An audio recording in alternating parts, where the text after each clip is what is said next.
Hello guys, welcome to Amazon TV. I hope you are okay. Guys, as we are trying to fix this country, some of us South Africans are the obstacle on the way.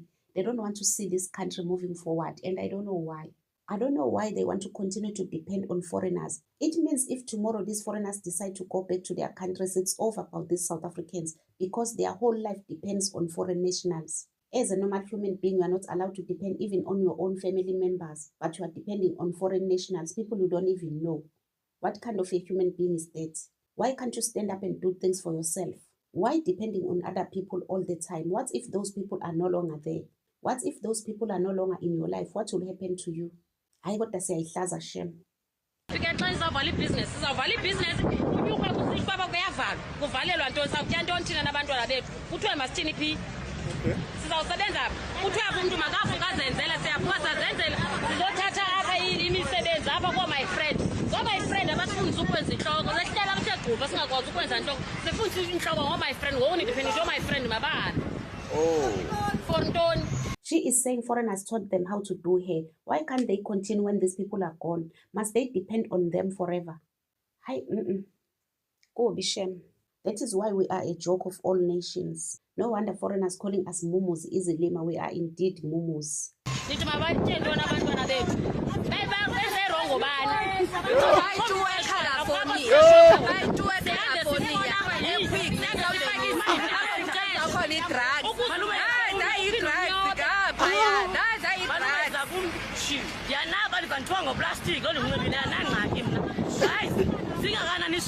Bangladesh, Pakistan, Nigeria, my friends. Guys, you're wrong, my friend, man. You're wrong. Guys, my friend,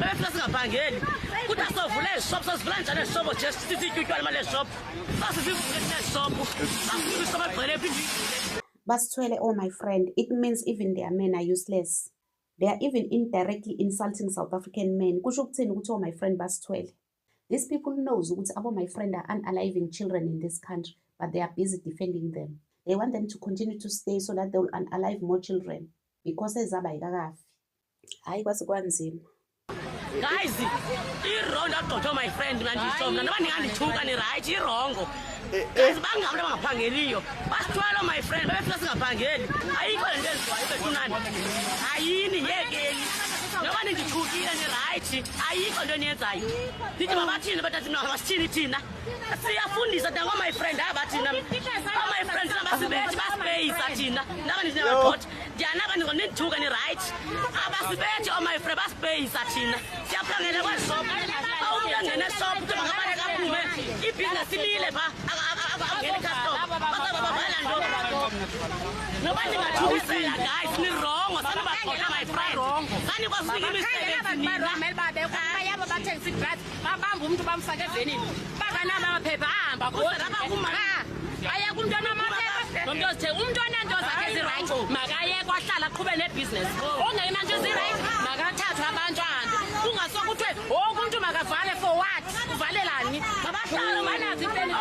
Guys,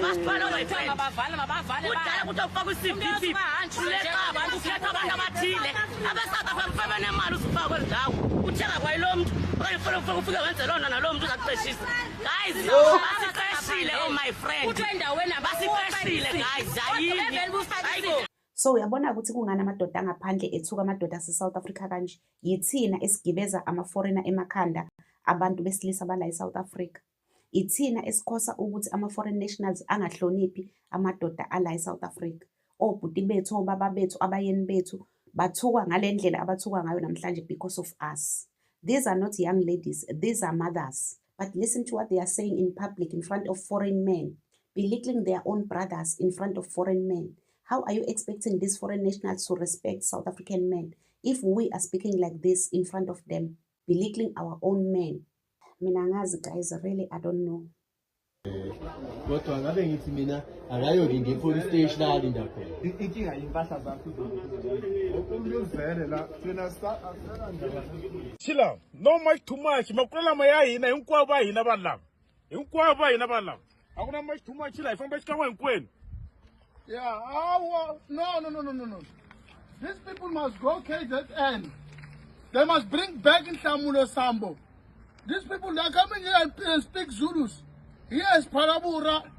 It's Parabura Lipompo. We want our people to be safe.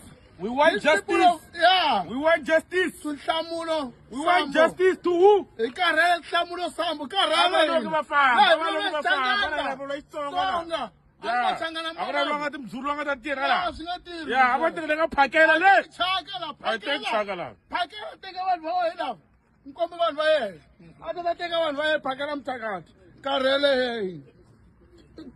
and fetch your people here at Palawura.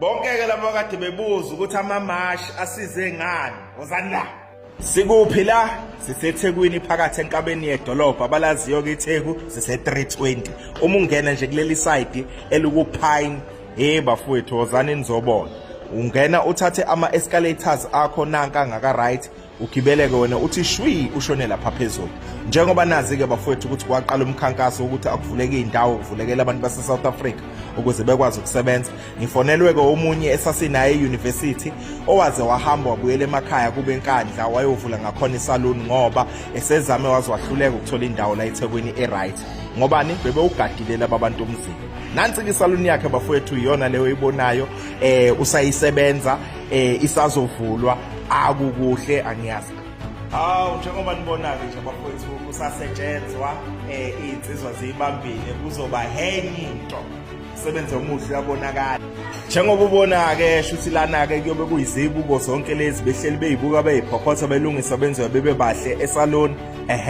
awuyizwele kuwena-ke umnikazi wayo Nozi awubatshele sesikwenzakalayo. Sanibonani bafethu, igama lami nguNozi waseViolet from eNkandla. Le saluni lena bekade ikhona eNkandla. Ngenxa yokuthi ibase bezingekho la eThekwini ngagcina sengidecide ukuthi ngiyovula amathuba omsebenzi ngale kithi eNkandla.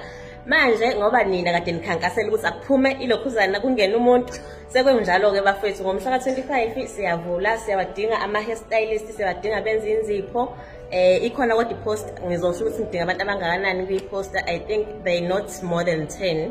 Abafisa uku-applya ikhona inamba ku-WhatsApp ngasenda ama-CV abo namademo. I-location yethu se-320 ku-first floor ku-unit 124. Ngomhla ka-25 siyavula ama-services esiwa-operishayo siyabrayda inzipho osizeni sawa ishiya kukhona ishiya bafethu ntombazane engenalo ishiya ngiyifuna iy'nkophe but nawa-ke avela ngokugcwele. Kuthiwa imbila-ke yaswela umsila ngokuyalezela njengoba ubona-ke nawo bafowethu hlanganeni khona-ke 320 abafisa uku-applya wenze sure ukuthi usebenzisela ama-details avela kule ndawo. Siyabonga, thanko much and much. So guys, please share this post for ama-South African enza iy'nwele, enza iy'nzipho, enza amashiya. Please share so that South Africans can get jobs. Labo abebebuza, those who have been asking ukuthi hey enzani-ke la mamasha nisiza ngani ubani osesebenza, these are jobs, ama-opportunities avulekile for South Africans. Please share this post. Ama-South Africans aqashiwe ayasebenza njengamanje, abanye basazoqashwa.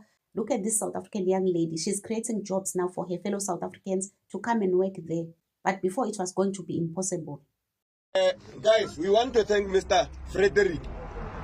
He gave us a job or a film mereko. Get day two, Rejola Belemori Plasing, Vanna Mevereko Yona, guys are drawing guy, rejoin him much, if Anagami Vereko.